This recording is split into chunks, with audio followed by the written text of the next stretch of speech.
Hai anh em lại đổi thân phận cho nhau.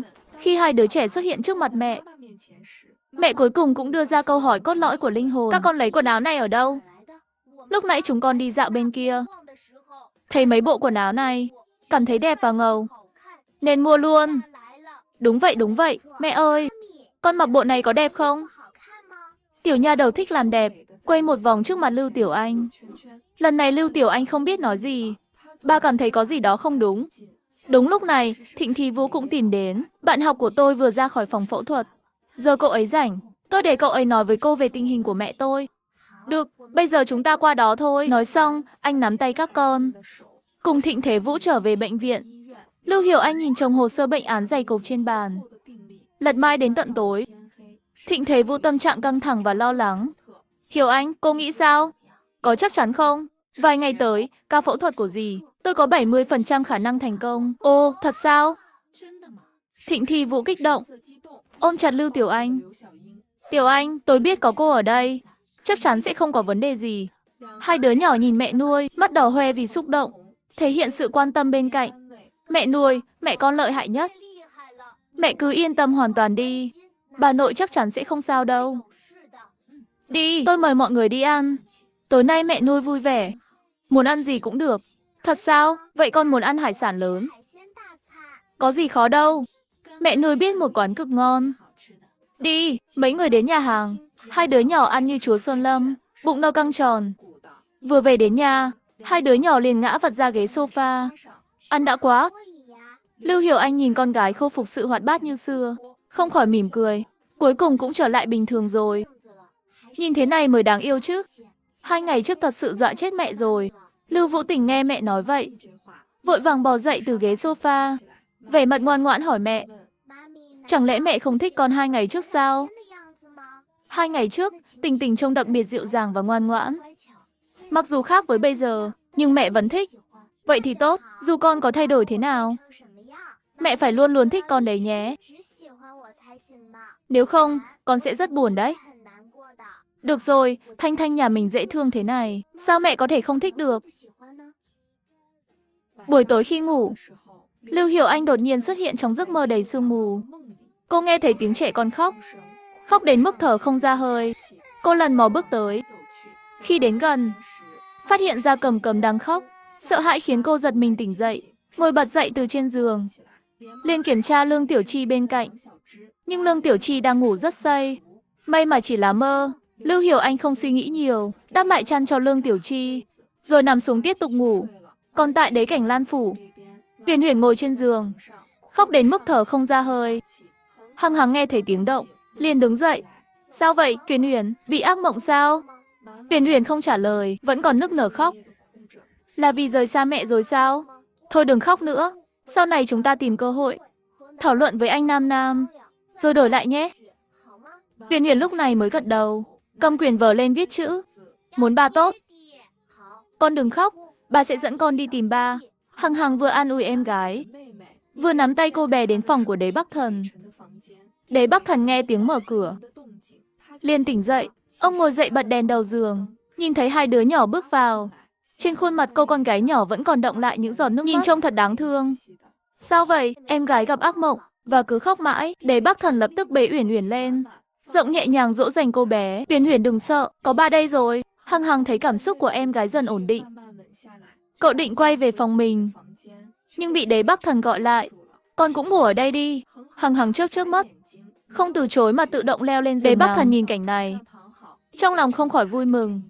Tối nay con vất vả rồi, ngủ đi, chúc ngủ ngon. Ba ơi, chúc ba ngủ ngon. Sáng hôm sau, Đế Bắc Thần với hai tối qua cô bé quấy khóc cả đêm. Đế Bắc Thần phát hiện trên khuôn mặt cô bé xuất hiện một màu đỏ chạm nhẹ vào trán cô bé. Phát hiện ra cô bé đang sốt, ánh mắt ông sắc lạnh, lập tức hét lớn ra ngoài cửa. Phúc bá, mau gọi bác sĩ tới. Uyển Uyển bị bệnh rồi. Bác sĩ gia đình nhanh chóng tới, kiểm tra cho Uyển Uyển xong, thông báo với Đế Bắc Thần rằng chỉ là sốt thông thường, không có gì nghiêm trọng. Mấy ngày này, Đế Bắc Thần cuối cùng lúc này Tống Lập Tân nghe tin liền mang theo Lưu Cửa đã chạy thẳng tới chỗ Uyển Uyển. Thế nào rồi? Cháu yêu Uyển Uyển của ta có sao không? Uyển Uyển dựa trên sofa, trông rất thiếu sức sống. Hằng Hằng vẫn canh gác bên cạnh cô bé. Lưu Huyền Nguyệt nhìn hai đứa trẻ, giả vờ tỏ ra lo lắng. Huyền Huyền, có phải con cảm thấy rất khó chịu không? Có nghiêm trọng không? Nói xong, bà đưa tay định chạm vào nước hoa nồng nặc trên người bà, khiến Huyền Huyền cảm thấy không thoải mái. Ngay lập tức, cô bé nhíu mày nhỏ. Lưu Huyền Nguyệt đứng đó đầy lúng túng, âm thầm rút tay lại. Huyền Nguyệt à, cô ấy lo lắng cho con đấy. Không thì để ba ôm con nhé, được không? Huyền Huyền lắc đầu. Điều thị không muốn. Mẹ ơi, con sẽ chăm sóc mẹ. Về gì mà về? Chúng ta về thôi. Huyền Huyền như thế này, ta làm sao có thể yên tâm được? Đây là cháu gái cưng của ta mà. Ta sẽ về muộn chút. Huyền Nguyệt cũng ở lại. Đế Bắc Thần nhíu mày, lười nói thêm gì nữa. Đưa Huyền Huyền trở về phòng. Sáng sớm, Lưu Hiểu Anh đến công ty. Annie lập tức báo cáo với cô. Thưa cô, có người tìm cô. Người đó đến từ sáng sớm, hiện đang đợi ở phòng khách. Lưu Hiểu Anh với vẻ mặt nghi hoặc bước vào phòng khách, nhìn thấy một gương mặt quen thuộc. Chú Lý, thiếu phu nhân, lâu rồi không gặp. Lâu rồi không gặp. Chú Lý, hiện tại tôi không còn là người nhà họ đến nữa. Không cần gọi tôi là thiếu phu nhân, nếu không phiền. Gọi tôi là cô Lưu đi. À, vẫn gọi cô là Tiểu Anh thân mật hơn. Cô đến tìm tôi có việc gì vậy? Là ông cụ sai tôi đến. Ông ấy nghe nói cô đã về nước. Ông ấy muốn mời cô về biệt thự cũ dùng bữa cơm cùng ông. Những năm này sức khỏe của ông cụ không được tốt lắm, nhưng ông vẫn luôn nhắc đến cô, rất nhớ cô. Lo lắng rằng cô sống bên ngoài không tốt. Được, tôi sẽ tới. Làm phiền chú Lý về báo lại với ông cụ giúp tôi. Vâng, thưa cô Tiểu Anh. Cô đồng ý tới, chắc chắn ông cụ sẽ rất vui. Cô cứ bận việc đi, tôi không làm phiền nữa. Nói xong, chú Lý vội vàng cáo từ rời đi. Trở lại văn phòng, Lưu Hiểu Anh chăm chú nhìn vào kế hoạch mà Đế Bắc Thần đưa hôm đó. Sau khi đọc kỹ từng phần, Lưu Hiểu Anh thừa nhận mình có chút động lòng, nhưng lý trí vẫn khiến cô bình tĩnh lại. Annie, vào đây một chút. À, Kiều Anh, có gì sai bảo không à? Hãy từ chối hợp tác này giúp tôi. Cần giải thích lý do từ chối với đối phương không? Không cần, không muốn hợp tác chính là lý do. Đế Bắc Thần vừa dỗ con gái ngủ xong, Châu Dịch bước vào báo cáo. À, người của công ty nước hoa Selin vừa gọi điện, trả lại bản kế hoạch của chúng ta và còn tỏ ra khinh thường. Lý do là gì? Không nói lý do gì cả. Tôi nghe nói Lưu Hiểu Anh đã trở về. Chuyện này có thật không? Cậu bé lén trốn trong góc, lắng nghe bà và cha cãi nhau. Hai người hoàn toàn không hay biết. Cô ta còn mặt mũi trở về sao? Có người thấy cậu dẫn theo Lưu Tiểu Ứu. Cậu định làm gì? Đã ly hôn rồi, còn dây dưa với cô ta làm gì? Chẳng lẽ cậu còn muốn tái hôn với người đàn bà độc ác đó sao? Đế Bắc Thần không trả lời, cũng không phủ nhận. Tống Lệ Khanh càng tức giận hơn. Tôi nói cho cậu biết, đừng mơ tưởng chuyện này. Đàn bà độc ác đó hại Uyển Nguyệt thì thôi, còn nhẫn tâm bỏ rơi hai đứa trẻ. Cô ta quả thực là một kẻ máu lạnh, tâm địa giản rét. Uyển Nguyệt đã đợi cậu bao nhiêu năm rồi? Uyển Nguyệt đợi cậu bấy lâu nay, cậu còn định để cô ấy đợi đến bao giờ? Gần đây bận quá, thanh xuân của một cô gái là có hạn. Uyển Nguyệt sẵn sàng chờ cậu, nhưng cậu lại không cho cô ấy danh phận. Cậu định kéo dài cô ấy suốt đời sao? Việc giữa tôi và Lưu Uyển Nguyệt, không cần bà lo, tôi có kế hoạch riêng. Cậu có thể có kế hoạch gì? Không phải chỉ là trì hoãn sao? Tôi không cho phép cậu tiếp tục như vậy nữa. Cậu phải tìm thời gian sớm nhất, định ngày cưới với Uyển Nguyệt. Nếu cậu không có thời gian, tôi sẽ đến nhà họ Lưu tự tay giúp cậu định ngày. Hôm nay tôi cũng nói cho bà biết, đừng xen vào chuyện hôn nhân của tôi. Em trai Bắc Thần nghĩ ai sẽ trở thành vợ của mình. Tôi tự quyết định. Nói xong, anh lạnh lùng liếc Tống Lệ Khanh, rồi đứng dậy bước thẳng ra cửa. Lúc này, Lưu Uyển Nguyệt bưng trái cây từ bếp ra, đôi mắt đỏ hoe. Bắc Thần, nhưng em trai Bắc Thần chẳng thèm liếc cô ấy lấy một cái, đi thẳng mà không ngoảnh lại. Uyển Uyển, cô đến từ lúc nào? Nhìn thấy giọt nước mắt trong mắt Lưu Uyển Nguyệt, cô lập tức hiểu ra Lưu Uyển Nguyệt đã nghe hết mọi thứ. Uyển Uyển, đừng buồn. Thằng nhóc đó vốn tính như vậy, đừng để bụng. Có lẽ do tôi chưa đủ tốt nên mới bị như vậy.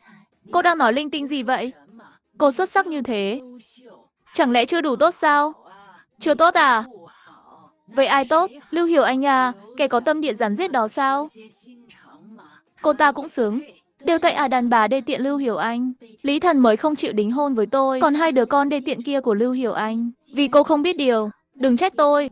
Đừng để tôi phải khiến cô giống như trước đây, phải cuốn gói ra đi lần nữa. Hai người không để ý đến, ở góc hành lang. Hằng Hằng đã nghe toàn bộ cuộc đối thoại của họ.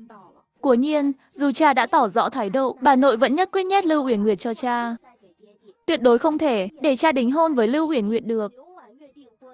Cậu bé vừa đi vừa nghĩ cách để giúp mẹ và cha quay lại. Khi đến cửa phòng Đế Bắc Thần, cậu bất ngờ nghe thấy giọng nói của Đế Bắc Thần bên trong, đi xác nhận lý do cậu từ chối hợp tác. Tôi nghĩ lý do mà Elite từ chối có lẽ liên quan đến cô Lưu Hiểu Anh. Ngày đó, ngài từng nói, điều kiện hợp tác với Si Linh chính là đẩy Lưu Uyển Nguyệt lên. Chẳng phải vì chuyện này, Lưu Hiểu Anh từng mâu thuẫn với Lưu Uyển Nguyệt sao? Một người nói đẩy, một người nói không đẩy. Một bên bảo đã đẩy, một bên lại bảo chưa đẩy. Hiện tại, Lưu Hiểu Anh đang làm việc dưới trướng Elite. Trong lòng chắc chắn cảm thấy khó chịu. Elite từ chối cũng là điều bình thường. Đế Bắc Thần gật đầu, biểu thị đồng ý với quan điểm này. Thực ra, chuyện này cũng dễ giải quyết, trực tiếp nói với họ. Không cần dùng Elite chữa bệnh nữa. Dù sao lúc đầu chúng ta cũng chỉ hướng tới mục tiêu hợp tác. Vậy còn đứng đó làm gì? Giờ tôi đi làm ngay. Hằng Hằng nghe thấy tiếng động, lập tức lần vào phòng mình. Cha, không ngờ cha lại cố gắng hợp tác với công ty mà mẹ đang làm việc. Điều này hoàn toàn không giống tính cách của cha. Thấy đối phương có vẻ muốn từ chối, liền vội vàng lên tiếng khuyên nhủ. Cô Lưu, công ty các cô mới gia nhập thị trường có lẽ vẫn chưa hiểu rõ tình hình ở đây. Dù các cô có thể đưa ra điều kiện tương tự, nhưng các cô không có nguồn cung cấp hương liệu cao cấp. Bởi vì hiện tại, tất cả hương liệu cao cấp đều đã bị tập đoàn Đệ Thập độc quyền. Lưu Hiểu Anh nghe xong lời của Chu Nghị. Những lời từ chối ban nãy bỗng không thể thốt ra. Sự do dự của cô không qua mắt Chu Nghị được. Cô Lưu, những gì tôi vừa nói hoàn toàn là sự thật. Nếu không tin, cô có thể hỏi người khác. Ngay cả hương liệu của Shitoji cũng đều mua từ phía Đệ Thập. Cho nên, cô Lưu có thể để Tổng Giám đốc Thắng cân nhắc lại với Elite. Đệ Thập sẽ hỗ trợ sau. Nói xong, Chu Nghị liền rời đi ngay. Lưu Hiểu Anh hơi bực bội dựa lưng vào ghế sofa. Rõ ràng là chỉ có thể hợp tác với Đệ Thập thôi mà.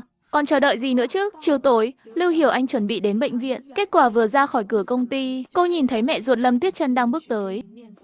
Lưu Hiểu Anh, đúng là con rồi. Lâm Tuyết Trân nhìn thấy sự thay đổi của con gái, trông vô cùng ngạc nhiên khi đánh giá từ trên xuống dưới. Tôi gọi con mà con không nghe thấy à? Có chuyện gì? Nghe Duyệt Duyệt nói con về nước rồi. Tôi còn tưởng là giả, không ngờ là thật.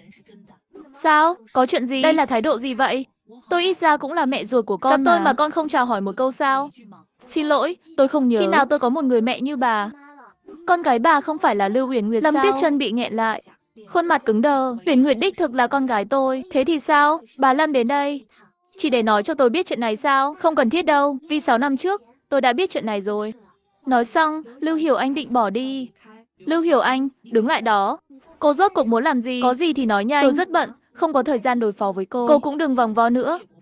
Hôm nay tôi đến là nghe Duyệt Duyệt nói, 2 ngày trước cô xuất hiện tại buổi tiệc của Shitoji và còn gặp mặt Đế Bắc Thần. Lưu Hiểu Anh, tôi cảnh cáo cô một lần, Đế Bắc Thần giờ là người của Duyệt Duyệt. Cô không đủ tư cách để mơ tưởng đến anh ta đâu. Tốt nhất là cô nên tránh xa ra, càng xa càng tốt.